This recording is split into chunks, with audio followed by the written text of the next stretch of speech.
Salam saudara terkasih, salam jumpa pada Minggu Jubilate. Hari ini tanggal 11 Mei kita akan mendengarkan firman Tuhan yang menuntun kita dan menggerakkan hati kita dalam melakukan tugas sebagai orang-orang yang percaya kepada Yesus Kristus. Oleh karena itu, sebelum kita mendengarkan firman Tuhan, kita berdoa. Damai sejahtera Allah yang melampaui segala akal dan pikiran, itulah yang melihara hati dan pikiranmu dalam Kristus Yesus Tuhan. Amin. Saudara terkasih, firman Tuhan untuk kita diambil dari Yesekiel 34 ayat 11 sampai ayat 16. Yesekiel 34 ayat 11 sampai ayat 16, demikian firman Tuhan. Sebab beginilah firman Tuhan Allah, dengan sesungguhnya aku sendiri akan memperhatikan domba-dombaku dan akan mencarinya. Seperti seorang gembala mencari dombanya pada waktu domba tercerai dari kawanan dombanya, begitulah aku mencari domba-dombaku dan aku akan menyelamatkan mereka dari segala tempat, kemana mereka diserahkan pada hari berkabut dan hari kegelapan. Aku akan membawa mereka keluar dari tengah-tengah bangsa-bangsa dan mengumpulkan mereka dari negeri-negeri dan membawa mereka ke tanahnya. Aku akan menggembalakan mereka di atas gunung-gunung Israel, di arur-arur sungainya dan di semua tempat kediaman orang di tanah itu. Di padang rumput yang baik akan kugembalakan mereka, dan di atas gunung-gunung Israel yang tinggi disitulah tempat penggembalaannya. Di sana di tempat penggembalaan yang baik, mereka akan berbaring, dan rumput yang subur menjadi makanannya di atas gunung-gunung Israel. Aku sendiri akan menggembalakan domba-dombaku, dan aku akan membiarkan mereka berbaring. Demikian firman Tuhan Allah. Yang hilang akan kucari, yang tersesat akan kubawa pulang, yang luka akan kubalut, yang sakit akan kukuatkan, serta yang gemuk yang kuat akan kulindungi. Aku akan menggembalakan mereka sebagaimana seharusnya. Demikian firman Tuhan. Saudara terkasih di dalam Kristus Yesus, kalau kita mengikuti pada khotbah minggu yang lalu, Yesus bertanya kepada Simon, apakah dia mengasihi Yesus? Dan Simon mengatakan, aku mengasihi engkau. Dan Yesus mengatakan, gembalakanlah domba-dombaku. Dan dari situ kita mau diberangkatkan pada hari ini dalam sebuah firman dengan topik Allah menggembalakan umatnya. Oleh karena itu, kita akan melihat garis benang merah antara penggembalaan Allah dan tugas penggembalaan yang diserahkan kepada kita sebagai Simon-Simon masa kini, sebagai orang yang mendapat tugas tanggung jawab dalam penggembalaan, sebagaimana tugas seorang percaya. Kalau kita membaca dalam Yesekiel ini, ada kata gembala. Siapakah gembala itu yang sesungguhnya? Gembala itu adalah yang diberikan peran untuk membimbing, melindungi, mengarahkan umat dari berbagai tantangan kehidupan. Oleh karena itu, kalau kita baca pada pasal-pasal sebelumnya, maka akan kita lihat bagaimana orang-orang yang diharapkan untuk menjadi gembala, seperti seorang nabi, raja, dan juga para imam-imam melakukan tugas penggembalaan mereka. Bagaimana orang-orang yang diurapi itu menjadi jauh daripada sikap seorang gembala yang sebenarnya. Kalau kita lihat pada pasal-pasal sebelumnya, ada nabi-nabi palsu yang bernubuatkan yang hanya untuk kepentingan dirinya sendiri. Ada juga para raja yang melakukan sebuah tindakan yang menguntungkan kepada dirinya. Kemudian para imam yang melakukan ibadah-ibadah dan ritual-ritual yang mencoba untuk menarik, yang menguntungkan kepada dirinya. Oleh karena itu, sebelum ayat yang kita baca hari ini, sangat jelas dikatakan, lalu datanglah firman Tuhan kepadaku, hai anak manusia, bernubuatlah melawan gembala-gembala Israel.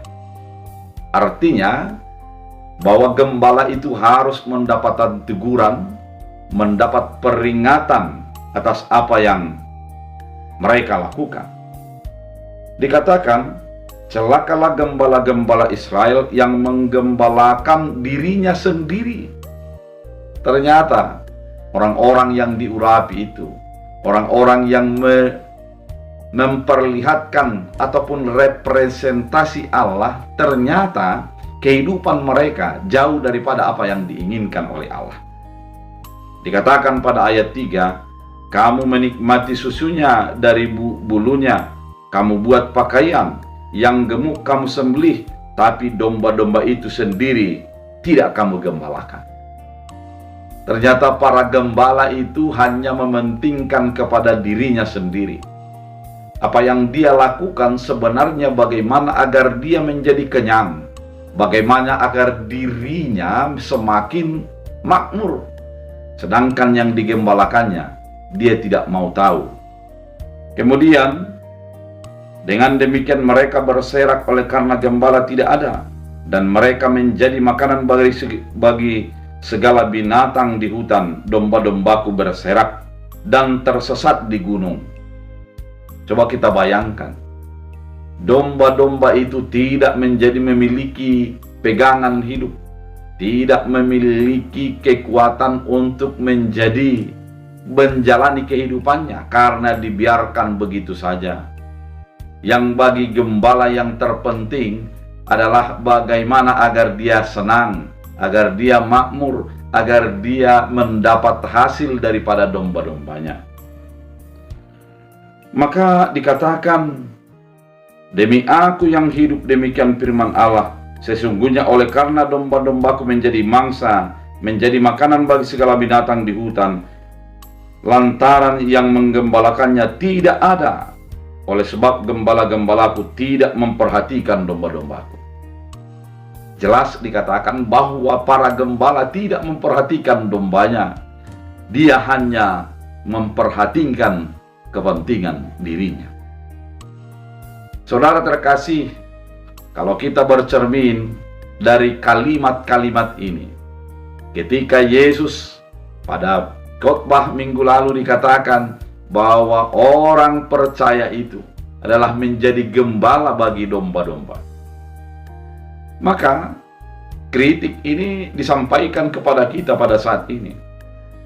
Sebagai orang yang percaya kepada Tuhan, sebagai orang yang menyatakan diri sebagai gembala Allah, apakah benar hidup kita memang kita dedikasikan untuk domba-domba kita, atau hanya didedikasikan untuk kepentingan diri sendiri?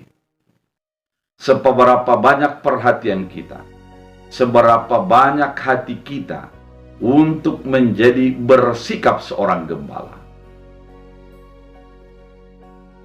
Mari kita renungkan dalam hidup kita. Secara penggembalaan, ada 4 fungsi penggembalaan. Yang pertama adalah menyembuhkan ataupun healing. Kehadiran seorang gembala bagi kawanan dombanya adalah menjadi menyembuhkan. Dia hadir dan orang menjadi merasa sembuh dari penyakit yang dia alami. Yang kedua, kehadiran seorang gembala adalah menjadi menopang ataupun sustaining. Ketika seorang merasa lemah, tidak berdaya, tidak mampu untuk bergerak lagi, kehadiran gembala adalah menjadi menopang dia sehingga tidak menjadi terjatuh. Kehadirannya bermanfaat untuk menjadi menguatkan orang lain. Yang ketiga adalah membimbing, guiding. Bisa saja yang digembalakan itu kehilangan arah, kehilangan iman, kehilangan pengharapan. Maka kehadiran seorang gembala di tengah-tengah umatnya adalah untuk menjadi membimbing, sehingga menjadi kembali kepada arah yang benar. Tugas membimbing itu adalah agar orang merasakan kehadiran Allah melalui kehadiran para gembala. Dan yang keempat, tugas gembala adalah reconciling ataupun mendamaikan. Yang pasti terkadang ada permusuhan antara iman dengan kenyataan, antara yang diyakini dengan apa yang terjadi dalam kehidupan nyata. Maka gembala itu akan menjadi reconciling ataupun mendamaikan.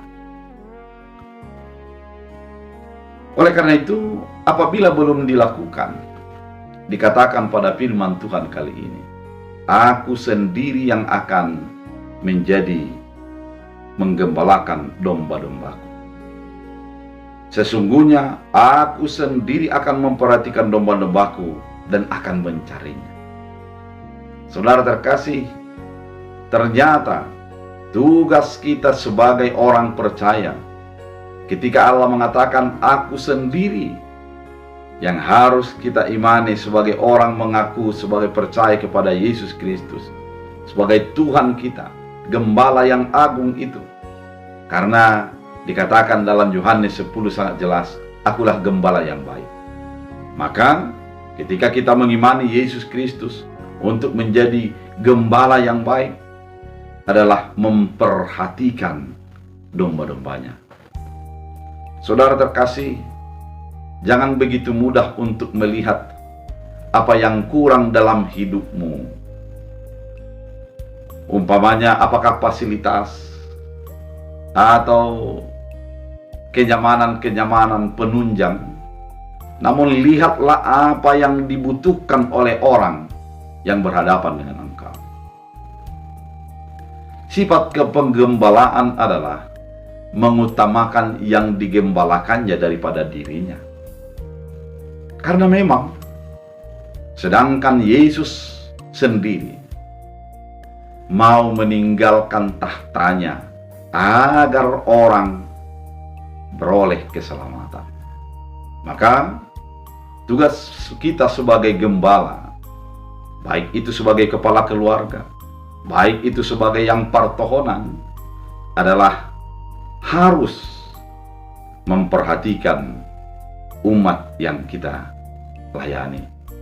Bukan untuk kepentingan kita, namun untuk kepentingan mereka. Dalam ayat 12 dikatakan, seperti seorang gembala mencari dombanya pada waktu dombanya tercerai di kawanan dombanya, begitulah aku akan mencari domba-dombaku dan akan menyelamatkan mereka. Mencari pasti ada upaya, menggunakan hati sepenuhnya. Coba kita bayangkan, kalau ada yang hilang dari harta kita dan kita mencarinya, pasti tenaga, pikiran, perasaan akan terus berkecamuk. Tidak gampang untuk mengatakan saya lupakan saja. Demikian tugas seorang gembala. Bisa saja umat ataupun orang-orang yang kita layani itu menjauh daripada gereja. Bisa saja ada orang sudah menjadi sangat-sangat pesimis dengan orang-orang yang dia anggap dulunya seorang rohani, dan menjadi membenci kepada sikap-sikap rohani secara kasat mata. Tugas kita adalah mencari mereka. Berikan hatimu, berikan pikiranmu, berikan perasaanmu untuk memahami mereka. Jangan mudah mengatakan, kan sudah ada peraturan gereja. Bisa saja itu mudah, namun sesungguhnya bagaimana kita hidup untuk memahami mereka, hidup untuk mendengarkan apa yang terjadi bagi hidupnya, sehingga dia keluar dari masalahnya, terdamaikan, terbimbing, tertopang, dan tersembuhkan dalam hidupnya. Yang berikutnya, aku akan membawa mereka keluar dari tengah-tengah bangsa-bangsa dan mengumpulkan mereka di negeri-negeri dan membawa mereka ke tanahnya. Aku akan mengembalakan mereka di atas gunung Israel, di alur sungai, dan di semua tempat kediaman orang di tanah itu. Yang dilakukan adalah mengembalikan kepada yang sesungguhnya, memberikan haknya yang sebenarnya. Itu yang dilakukan oleh Allah. Dan itulah yang dilakukan orang yang mengaku sebagai yang percaya kepada Yesus untuk menggembalakan. Memberikan yang seharusnya mereka dapatkan. Kalau kita menganalisa nanti pada ayat 16, maka akan kita lihat apa yang akan dilakukan. Ayat 14 dikatakan, di padang rumput yang baik akan kugembalakan mereka, dan di atas gunung-gunung Israel yang tinggi, di situ tempat penggembalaannya, di sana tempat penggembalaan yang baik. Mereka akan berbaring di rumput yang subur, menjadi makanannya di atas gunung-gunung Israel. Saudara terkasih, tugas gembala adalah memberikan hak yang digembalakan, memberikan yang terbaik kepada yang digembalakan. Bukan pertama untuk mencari yang baik, yang terbaik, tapi adalah memberikan yang terbaik. Ketika seorang gembala mau memberikan yang terbaik kepada umatnya, kepada orang-orang yang membutuhkan sentuhan firman Allah, yang membutuhkan sentuhan daripada gereja dan institusi, maka di sanalah kebaikan-kebaikan akan menjadi terasakan. Gereja akan menjadi pemberi kepuasan bagi yang haus, pemberi kesemangat bagi orang-orang yang sudah lemah dan tak berdaya, pemberi pengharapan kepada orang-orang yang putus asa. Kehadiran orang yang menjadi gembala adalah menjadi solusi, bukan menjadi persoalan. Di dalam ayat 15 dikatakan, aku sendiri akan menggembalakan. Ternyata penggembalaan itu bersumber daripada Allah dan harus menghidupi Allah. Bagaimana kehadiran kita, Bapak Ibu yang terkasih?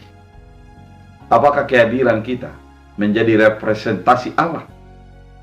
Atau kehadiran kita adalah representasi kuasa, jabatan? Sesungguhnya kita harus menghadirkan Allah yang turun dan merendahkan diri itu menjadi sama dengan manusia, sehingga dengan demikian orang menjadi datang kepadanya. Saudara terkasih di dalam Kristus Yesus, pada ayat 16 sangat jelas dikatakan, tugas penggembalaan itu adalah yang hilang akan kucari. Banyak orang pada saat ini, kalau hilang diabaikan saja karena masih ada yang lain di sini. Tugas penggembalaan adalah carilah orang yang hilang, karena mereka membutuhkan jalan untuk kembali kepada yang sebenarnya. Yang tersesat akan kubawa pulang. Inilah guiding itu, membimbing dan membimbing. Tersesat bukan menjadikan mereka membiarkan di dalam kesesatan itu dan menjadi jauh daripada hidup kita. Bimbinglah, arahkanlah, berikanlah yang terbaik. Yang luka akan kubalut. Saudara terkasih, tugas kita adalah membalut yang terluka. Banyak luka-luka yang terjadi. Bisa oleh karena persoalan rumah tangga, bisa oleh karena kejadian masa lalu, bisa oleh karena kepentingan-kepentingan, bisa oleh karena terluka di dalam gereja itu sendiri. Namun tugas kita adalah membalut luka sehingga kesembuhan akan menjadi terjadi, bukan menjadi menambah luka. Karena memang kehadiran seorang gembala, dia menjamin bahwa yang luka harus dibalut. Dikatakan yang sakit akan kukuatkan. Saudara, inilah healing itu, menyembuhkan. Dalam tugas pastoral, penggembalaan, ketika kehadiran kita adalah kehadiran yang menyembuhkan. Seorang gembala yang baik hadir di tengah-tengah umat, maka dia akan menjadi menyembuhkan. Ketika kita mengingat kepada Yesus yang hadir di tengah-tengah umat itu, banyak yang disembuhkan, banyak yang dipulihkan, yang ratapan akan menjadi sorak-sorai mengatakan Hosana. Demikianlah kehadiran orang percaya, dia harus menjadi menyembuhkan. Dikatakan yang gemuk, yang kuat akan kulindungi, aku akan melindungi mereka. Ternyata kegemukan ataupun yang kuat bukan dimanfaatkan oleh gembala itu. Kalau kita lihat pada gembala yang sebelumnya, dalam ayat-ayat sebelumnya ini, yang gemuk itu disembelih dan diambil lemaknya, yang kuat dimanfaatkan. Sesungguhnya gembala yang baik, dia akan menjadi memberikan ataupun memberdayakan sesuai dengan keberadaannya, bukan menjadi memanfaatkan untuk kepentingan yang menggembalakan. Saudara terkasih di dalam Kristus Yesus, penggembalaan Allah itulah yang harus hidup di dalam hidup kita. Bagaimana Allah menggembalakan, itulah yang mau diarahkan bagi hidup kita. Jadilah gembala yang baik, gembala yang memberikan hati, pikiran dan perasaan untuk menjadi menyembuhkan, menopang, membimbing, dan juga untuk menjadi mendamaikan dalam hidupmu. Biarlah sifat-sifat penggembalaan di mana Allah menjadi gembala dan kehadiran kita sebagai representasi Allah haruslah menjadi gembala yang baik. Saudara terkasih, jadilah sebagai gembala yang baik karena Allah memilih kita untuk menjadi representasi penggembalaan Allah. Terlalu banyak luka-luka yang terjadi di dalam kehidupan dunia ini saat ini. Terlalu banyak orang terhilang di tengah-tengah kerumunan perbosolan yang terjadi. Namun hadirlah penggembalaan Allah melalui orang yang percaya kepada Yesus, mendedikasikan dirinya untuk menjadi gembala yang baik. Biarlah firman Tuhan menjadi kekuatan bagi kita. Kita berdoa. Terima kasih Tuhan Yesus atas firman yang begitu indah, mengajak kami untuk menjadi gembala yang baik. Biarlah penggembalaan sebagaimana Allah menggembalakan, kami teladani dan kami hidupi. Ajari kami melakukan dengan seturut kehendak Tuhan. Dalam Kristus Yesus. Amin. Tuhan Yesus memberkati.